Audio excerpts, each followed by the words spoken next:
Esselamu Aleyküm ve Rahmetullahi ve Berekatuhu dağılım. Allah Teala şüphesiz isteyen zatlarını edenler ve adamlara öz isteklerini ettirmene mümkünçülük veriyor.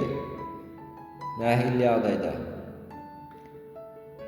İbrahim Suresi 20. ayet.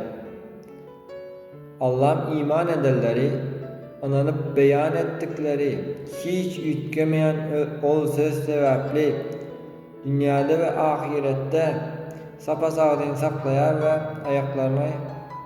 ayaklarını taydırmayar. Zalimler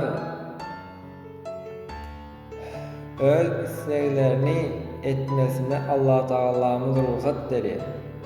Şüphesiz Allah Teala'mız her isteyen edenler. Siz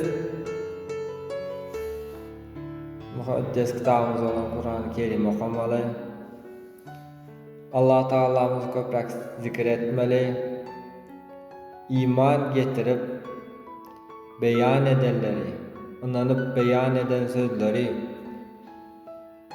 Allah Teala'mızın adını köpek zikretsek, öz isteklerimizi değil de Allah Teala'mızın isteklerine, onun veren buyruklarına has düşkün olsak, şu Allah Teala'nın buyruklarını has köp etsek, demek Allah Teala'mız bu dünyada da ahirette de bizim ayağımızı taydırmıyor.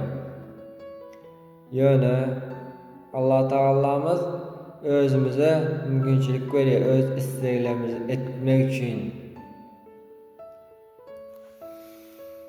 Bizim öz isteklerimiz bizim özümüzde de peydası yok, hiç sazda da peydası yok. Biz şeytanın yoluna gidiyoruz, bilerek saatleri arzu ediyoruz. Olmayacak yerlere gitip görmeyen arzu ediyoruz. Peydası gelmeyecek saatleri etip görmeyenleri arzu ediyoruz. Şol arzuları, istekleri bir tarafa bir kıra koyun. Şol insan vermeyen şu arzularınıza özünüzü tertibe salın.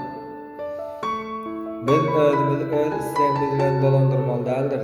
Biz öz isteğimizi Allah Teala'nın istekleri bilen onun bize veren buyruklar bilen dolandırmalıdırız.